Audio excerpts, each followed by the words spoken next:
Hello, it's the Great Canadian Banco here, coming to you with another update to the U.S. Congressional Election Forecast Series. So, just right off the bat here, this is another point where the projection, the rolling projection, the forecast, is discontinuous because, as I stated when I started the series, I was going to change methodology mildly in response to the Quebec election result, because at the time that I started this model, which was at the same time I started the Quebec model, I was adding a new variable type, which was urbanicity, which my model had not previously handled, and I was going to use the Quebec provincial election to calibrate that variable to see how I'm handling it. I haven't gone into the postmortem for Quebec yet, but long story short, I am changing how I'm handling that variable. To be very oversimplify it, I was reducing its significance, but turns out it actually is as significant as the raw data says. So I have changed it, and complicated math story short, it concentrates the Democrat vote share a bit more, and it slightly increases their overall vote share a little bit. Consequently, they picked up about 6 seats from the last update, and some of the states have slightly different numbers, like Minnesota and Michigan notably have flipped columns, and that is a result of the seat changes are a result of concentration, and the color flips are a result of slight changes to vote share. If we look overall here, between polls showing mild tightening, though now they're starting to show mild widening as I post this one, we're in the middle of the Republicans regaining their lead, but most of the data going into this model, the lead was shrinking. I believe last week Rasmussen, for example, only had the Republicans up +1. Now they're back up to +4 in the Rasmussen numbers, so this might be an anomalous week in regards to overall vote share, but between a few tweaks in the back end, which aren't particularly important, that were all related to the Quebec and how I'm handling it, the main one being the urbanicity one, we see the popular vote go from about +5 to +2, and consequently there's about 6 seat changes. Most of the seat changes, though, are from concentration of vote share. So there's that. But before I go into overall analysis, let's just go over what has changed, starting east to west. So Maine overall is slightly leaning Republican overall vote share, but the seat projection, but the 2 seat races are not notably impacted by this. Connecticut is now leaning more Democrat. New York, the Democrats have picked up 2 seats. This one I'm not very confident about. Again, I'm only having... This is one of the situations with urbanicity where I'm not super confident because I do have one real-world example to compare to, but that's only one real-world example, so not incredibly confident with New York in particular. I feel like I might be underestimating Republican seat totals here, but for now, the model says 26, and I'm not going to change stuff like that unless I see something that's obviously wrong, but then I would change the underlying model, not change what the model spits out, if that makes sense. New Jersey, the Republicans have lost a seat to the Democrats in New Jersey. Pennsylvania, seat totals haven't changed, but it's become less safe Republican. It's the lead dropped by like 3 or 4 points. So significant reduction in lead, probably was erroneous before. The concentration and stuff probably changed this meaningfully. Ohio, the Democrats picked up a seat. Michigan is now slightly leaning Democrat in overall vote share, but it's frankly too close to call. And Democrats have picked up a seat in Michigan, they've picked up a seat in Illinois, and they've picked up a seat in Minnesota, and now Minnesota is leaning blue. This, in hindsight, probably should have been a red flag. The fact that Minnesota was leaning very red before. But, the more you know. I changed that now. Calibration is important. This is why I will never claim that my model is perfect. I think it is, generally speaking, very good. When we're talking about all those changes and really only 6 seats have changed, we're in the very marginalities of what actually matters. But it's still relevant. Virginia, it's now leaning Republican, but again, almost too close to call. North Carolina is a quote-unquote big change. The Republicans have gained a seat, and it's now solidly in Republican column. I think that just last week it was erroneous, and this week I have adopted a better, higher level, what's the word for it? Approximation of the new congressional boundaries, and long story short, I'm pretty sure that just made this a better forecast. So, this one, you really should just discard the North Carolina changes in your brain. The last week was 100% wrong because of the aforesaid lower level fidelity approximation of the districts, because as I said before, for some reason they won't publish the actual demographics of the districts until after the election. So I won't actually have the quote-unquote real data, and I really don't have the time to do it myself. Technically speaking, I should be able to, but that would be an incredible amount of work to do. The higher level approximations I'm already doing are already quite a bit of work, though I have automated a lot of it, so it's a lot simpler now. The big one is trying to fit them into the congressional districts is what's really finicky now, not actually getting the demographic data. Actually trying to, because the county demographic data is quite available, trying to figure out where of the counties is going into what district is not great, because a lot of the times you will have split counties. In the case of North Carolina, Mecklenburg County is split, and in reality, you should be able to do it.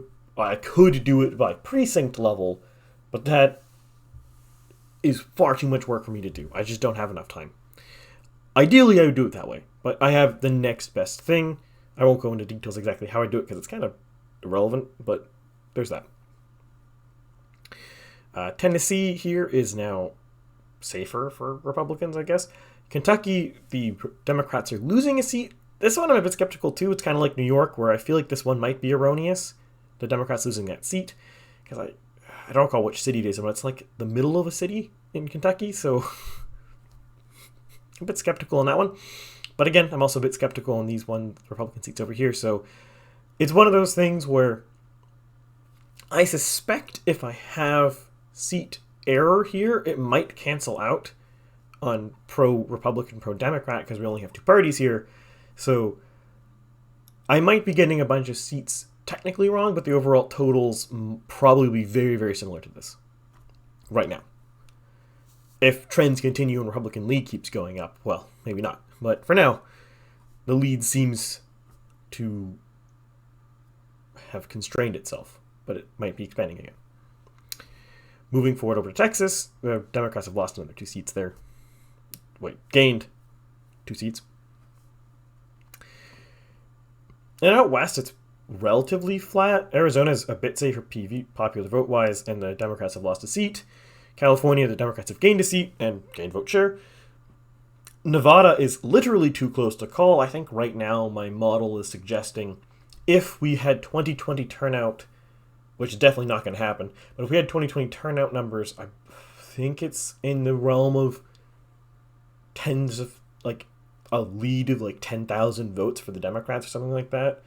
like very razor thin margin. Not that the overall popular vote in a state matters in the congressional election, but for coloring purposes, trivia.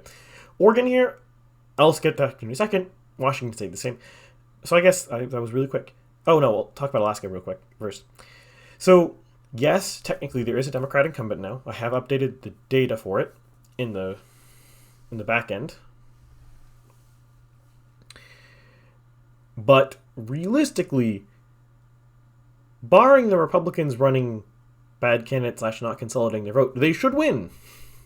They had a majority of the vote in the first round, so I'm still throwing this in the Republican column because to me, my model's still projecting it in the Republican column because all of the underlying data says it should go Republican. If they decide to run really bad candidates, split the vote, and then have a candidate that the voters of Alaska don't like win to go to the runoff, that's kind of impossible to predict without actually doing a particular ranked choice vote forecast for Alaska. And I really don't see the point in that, because if I'm wrong in Alaska, it looks bad in color-wise, because, the entire state is the wrong color, but it's one seat. So doing an entire bespoke model just to forecast Alaska's singular electoral seat, congressional seat, not worth it. So maybe I'll be wrong on this one. Keep an eye on that, depending on how the runoff goes, but I'm not going to bother doing a high-level fidelity forecast for Alaska specifically, because I think it's the only state that does ranked choice voting. I could be wrong. Why the Republicans in Alaska, I think it was the Republicans, introduced ranked choice voting when it is really bad for them, I don't know. But they did it. It wasn't a very good idea. And on to Oregon, I will see a bit on how much time I have coming into this week, because I do have a bunch of stuff I want to do for Quebec postmortem. But I think the next thing I'm going to do a higher fidelity projection for is Oregon, because I'm pretty sus that Republicans are leading in Oregon in popular vote.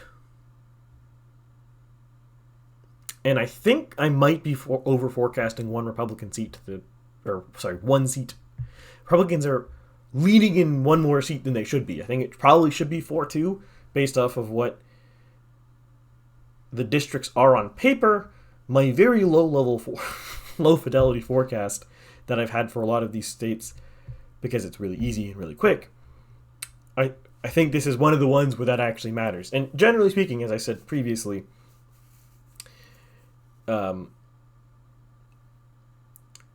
the states that have gained or lost seats are the ones where the fidelity of the congressional seat projection really matter.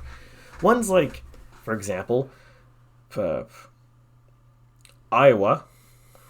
Yeah, there's some the populations of the districts change and people moved around a bit, but you're not talking about huge differences in the shape of districts. When you're adding an entire new seat, you're talking about very big changes in districts. Or if you're talking about removing an entire seat, such as in Pennsylvania or Ohio, you're talking about very big differences in how the seats are drawn. I'm also tempted to do, or thinking I'm going to do, see if I can do New York before it's going, because again, I'm really sus on this. It doesn't feel right to me, the 20-6 seat lead. And I've also thought about Florida and Texas, but Texas is too many counties. It's going to take forever, so I'm not going to do Texas probably. And frankly, New York 26 districts is kind of annoying enough to do, because I've not come up with a better way than to manually determine it. I might try to automate it more, but again, I only have so many hours in my day. But with the overall changes touched on here, where is the race in general to the Congress? Well, pretty much everything's in the Republican court, and I don't actually think they're going to lose ground at this point. Yes, I will once again say my model from the last update in 22nd of September to now does show that they're losing 6 seats. But it's likely that my model on the 22nd of September was slightly erroneous because again, I've changed how I've handled urbanicity. You look at the Quebec election, I had, I believe, about 90% seat accuracy. A bit of salt on the number because I'm just pulling out the top of my head.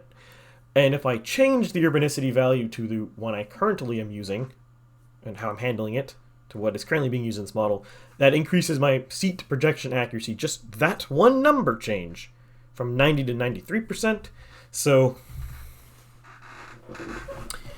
pretty obvious. This likely was erroneous 2 weeks ago. So now we're likely in a more honest to what is actually going on. So I don't think the Republicans are going to lose any seats meaningfully. In fact, I think they will probably still be gaining seats from here. Because again, the lead has generally increased. Like, if we pull Real Clear Politics rolling average here, so let's just do 30-day. So, start of September, the raw polling average, without any fancy math or any complicated model, we just look at the raw polls, the Democrats were leading in the vote up until the 24th. And now the Republicans are leading, and just before this last week, it tightened a bit, and now it's widening again. So we're now talking about a 1-point lead. Okay, we go back 3 months. The Republicans at some points had about 2-point lead. So what am I trying to get at this? Well, in general, I suspect Republicans are going to gain vote share going forward in the last month, barring any particularly wild October surprises.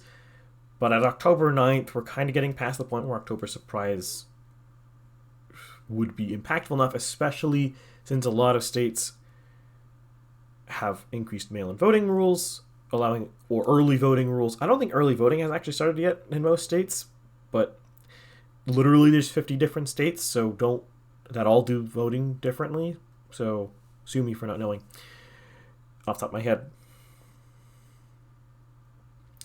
But I don't think it would really impact that much if there is any big October surprises.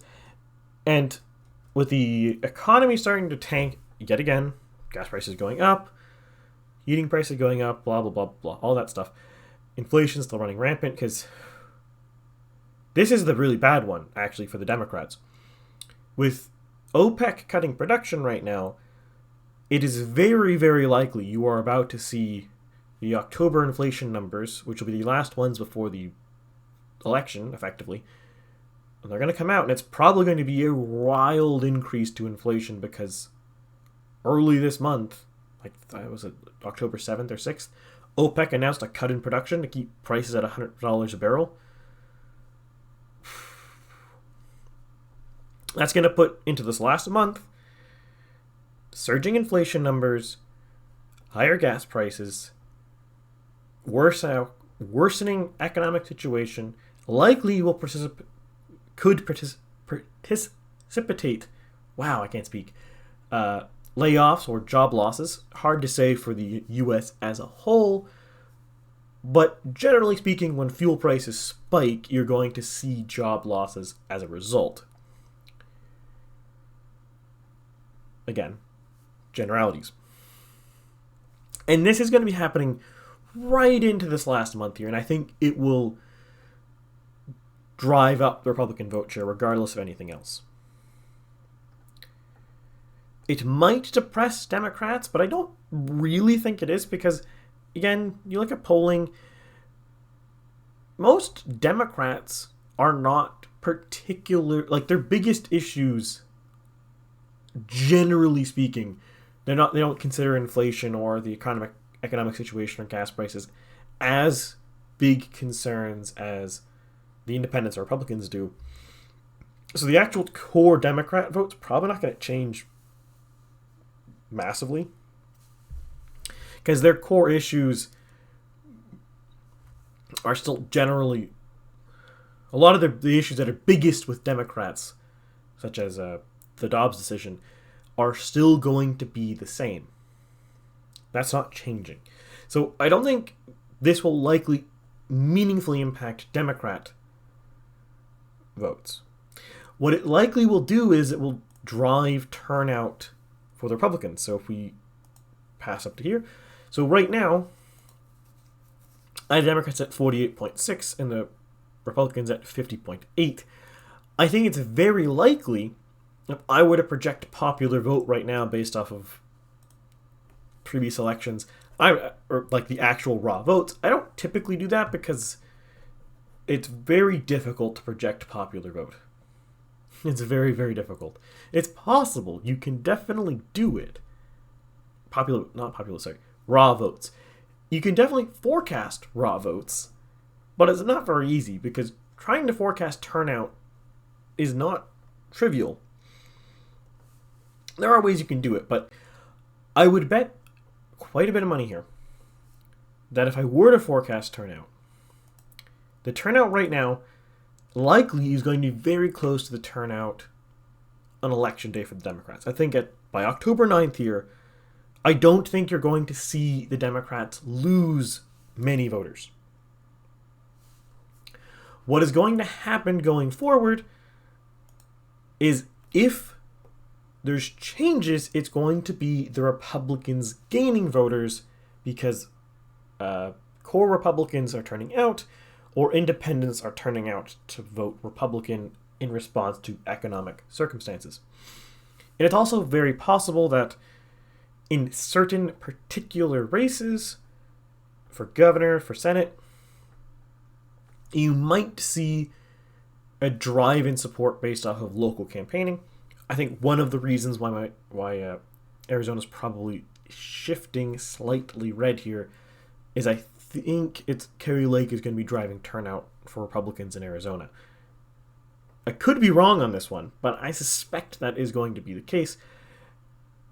And not necessarily like, I'm not strictly speaking talking like eye-watering win numbers here. But I think a lot of voters that Trump turns out, but don't turn out for generic Republican, are going to turn out for Lake, for example. And in cases like this, you might start seeing some congressional seats get flipped from top ballot candidates. It isn't guaranteed, but it is something that can happen. Typically, you only really see it with presidential races, but there is no good reason why certain exciting candidates shouldn't also do the same thing. And I suspect they do, it just might not be as big as presidential because the presidential campaign and advertising and budgeting is so much larger than just a regular person or a regular governor candidate or senator or whatever.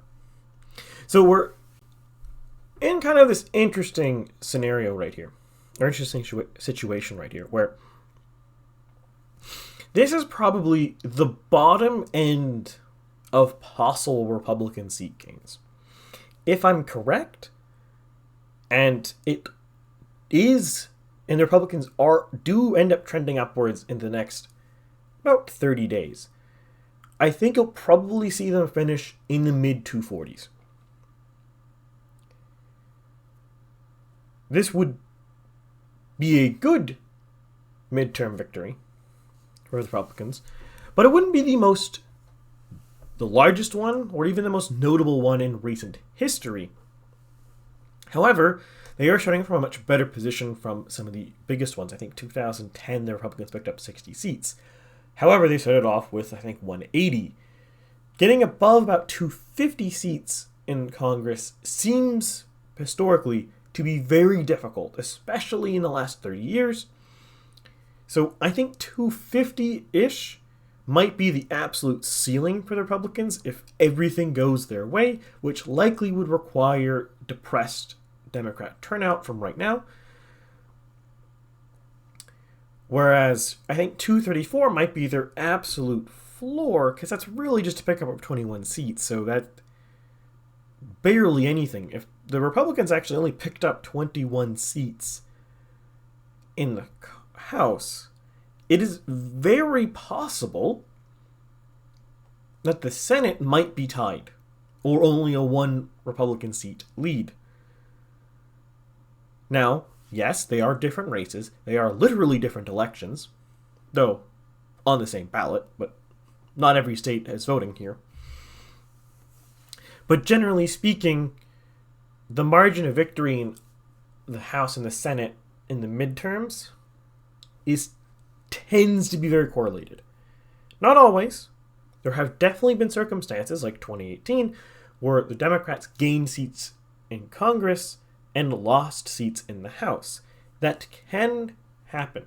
But based off the current Senate map, if you recall my video on Thursday, it doesn't look like the Republicans could even conceivably lose, or the Democrats could even conceivably win the Senate.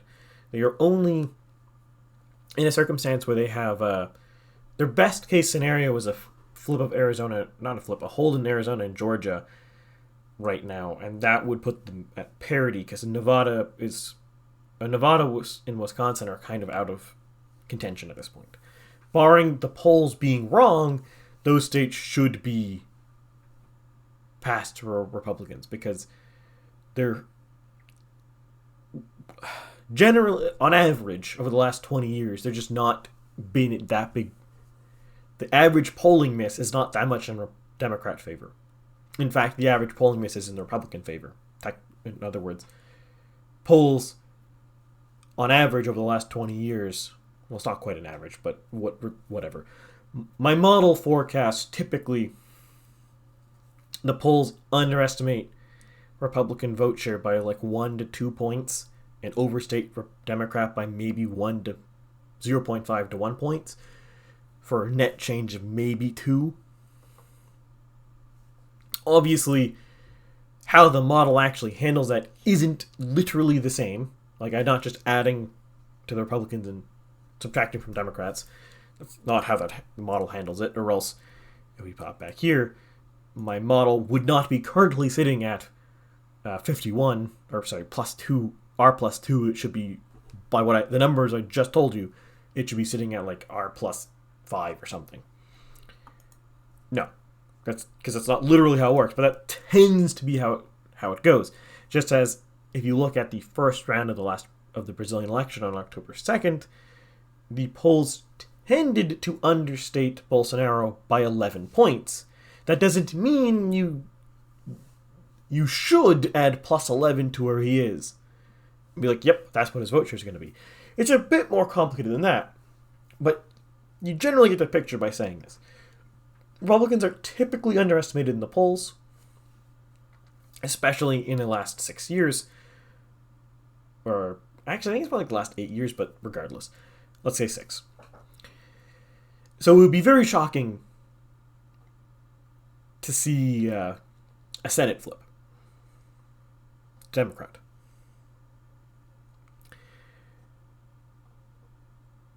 That said, this is about the House, and the House there's no even conceivable scenario where the Democrats win the House.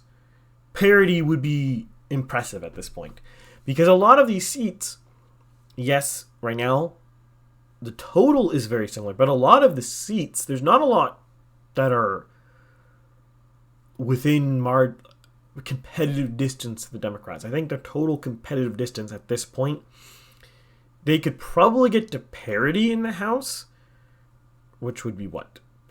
Like, well, it wouldn't literally be parity, but they could get about 212, sorry. Would it be 212? It's 435. No, they could get at top about 216-ish. 217-ish? 217-ish. That'd be about their top performance here.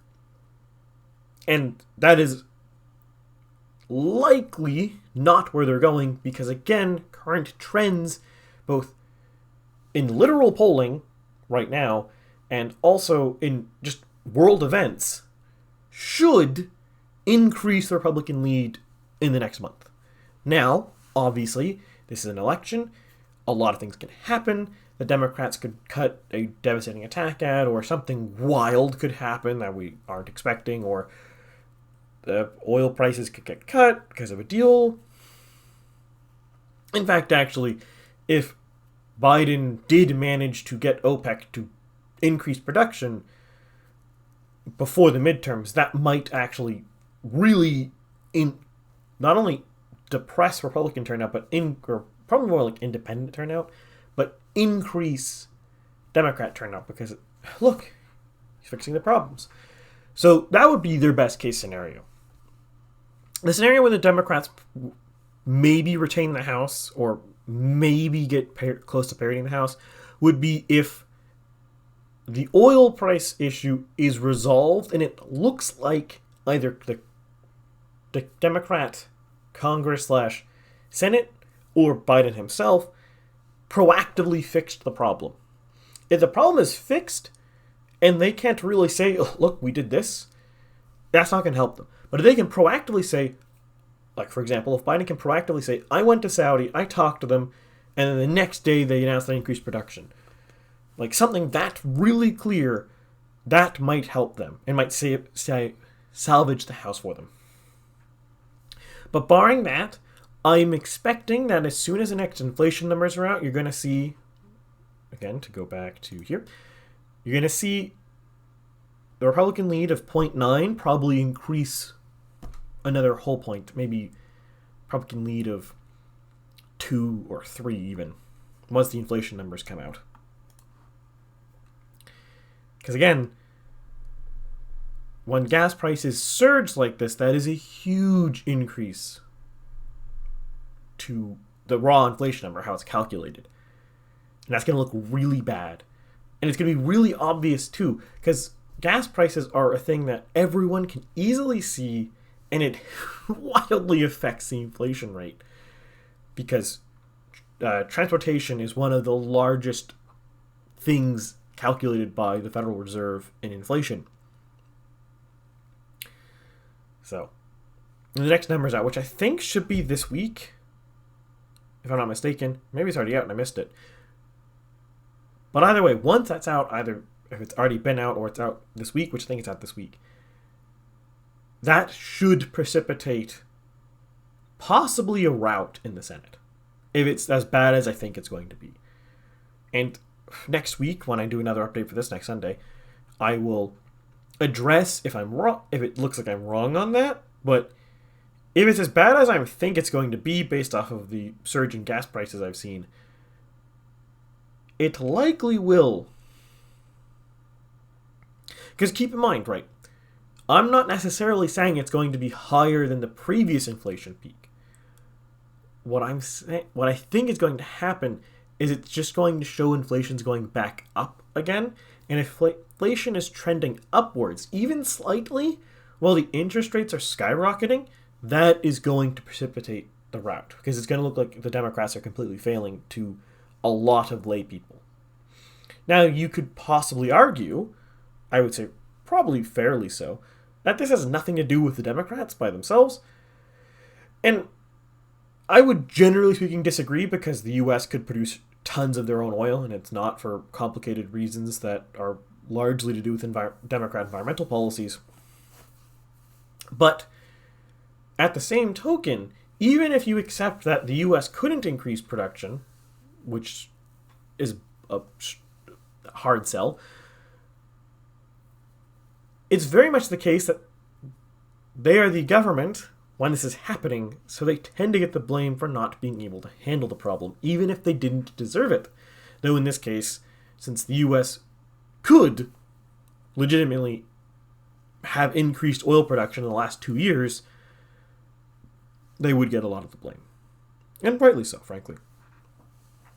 For example, just one particular policy, the canceling of Keystone XL, if what I'm expecting happens, is going to be one of the things that's going to be hanging on the head of Biden, because Keystone XL would have made it very easy for Alberta to Canada in general to export more oil to the US, which would, generally speaking, decrease cost and increase supply. That is just one example. But with that, I will bid you adieu here, and if you like the video, by all means, smash that like button.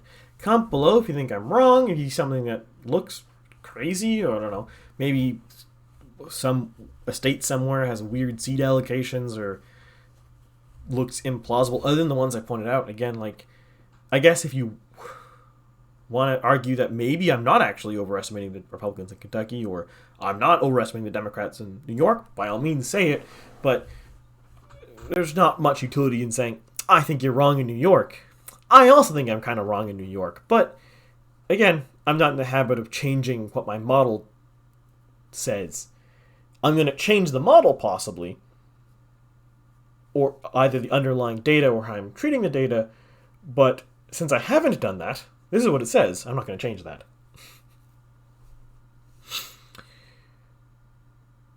Otherwise, I mean, I would greatly appreciate it if you shared the video, got the information, got the news out to your friends, told people about it.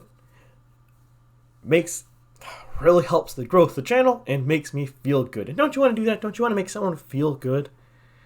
You should share the video. And press subscribe too if you're not subscribed. A lot of you aren't. Don't you want to make your friendly local bagel feel happier on the inside? If that was really cringe, let me know in the comments. Otherwise, I will see you one day this week with a Quebec postmortem. Depends on how I would like to do it Tuesday, but I don't know if I will be able to get it done by then. We will see. Otherwise, I will see you at minimum next week.